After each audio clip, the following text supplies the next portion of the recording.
Hey guys, Josh here from Action Fitness Nutrition. Today we're going to talk about why group fitness classes might not be getting you the long-term results you want. So there's a couple of things to go through here. Firstly, I'll sort of caveat this just by saying I don't have an issue with group fitness.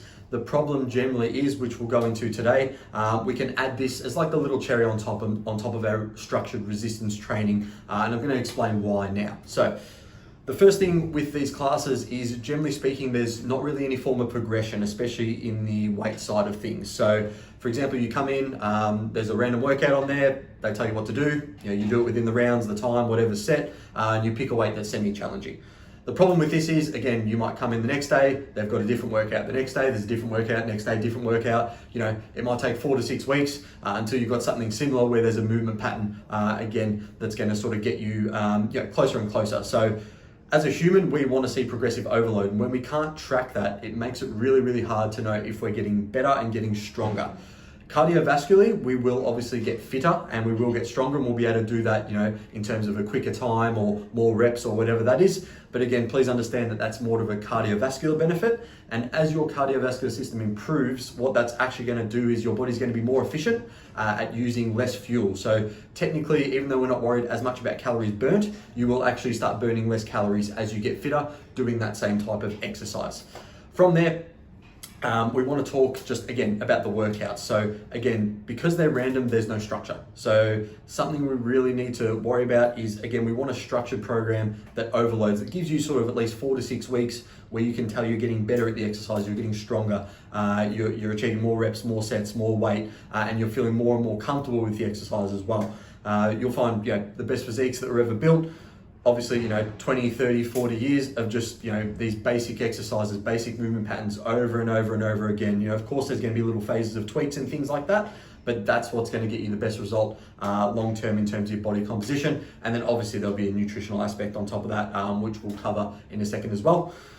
The third thing I want to talk about is the fatigue ratio. So especially in terms of technique breakdown and injury. So again, not trying to knock group fitness, but the problem is generally it will be some really complex exercises like we have talked about in previous videos, like squats, deadlifts, lunges, rows, all that sort of thing. And we're doing these, already stuffed, under extreme fatigue. We've done 5 exercises and it's like, all right, time to go in and do as many deadlifts as you can. Unfortunately, this is just a recipe for disaster. Your nervous system's not ready, everything's fatigued in your body, and the chance of you setting up and being able to do everything perfectly with good technique, especially as more of a beginner or someone just looking to start training in that group fitness setting, really, the chances of injury are going to skyrocket, as opposed to, as we said, that sort of structured resistance training program where, again, we're incrementally getting stronger, we're really focused on that technique, and we're actually taking our time in between our reps. So when I run group fitness classes, I run like a circuit or something like that, I'm worried about these fundamental movement patterns, but at the same time, I'll always tell people,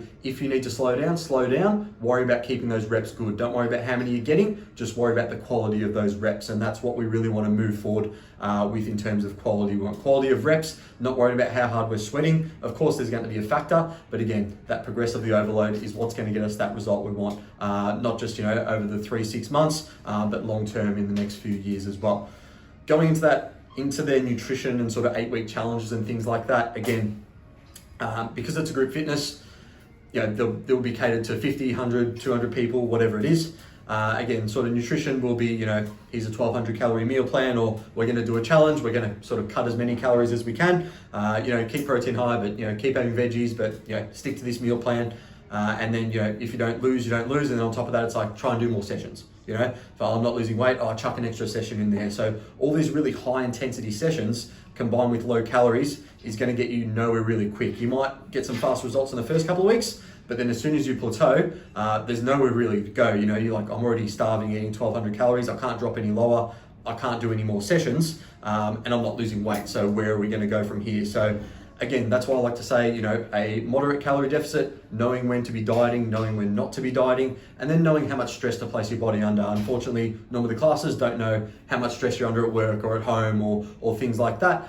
They just want you to do more classes, obviously, to think, you'll sweat more, you get a better result, which is definitely not the case. Last thing I want to just touch on is, again, just we actually want to use group fitness. Like, I have no issue with group fitness, but we want to use these in conjunction with a structured resistance training program. So what I mean by that is having a structured program, you're following that, you're doing that, 2 to 4 or 5 times a week in the gym. And then, I know there's a bit of a social aspect to group fitness training as well, which is fantastic. So, going in maybe on Saturday morning, count that as like sort of a high intensity interval training session, enjoy with your mates. Again, focus on the quality of the reps, get a bit of a sweat up, have fun, burn a few more calories. But again, we just want to understand that it's not going to be sort of the meat and potatoes of our training and nutrition program. It's going to be sort of a little cherry and whipped cream on top that we can sort of add in if we're feeling good, we're feeling up to doing an extra session and things like that. If you guys have any other questions on group fitness training, pop them in the comments below and we'll be able to help you out. Cheers.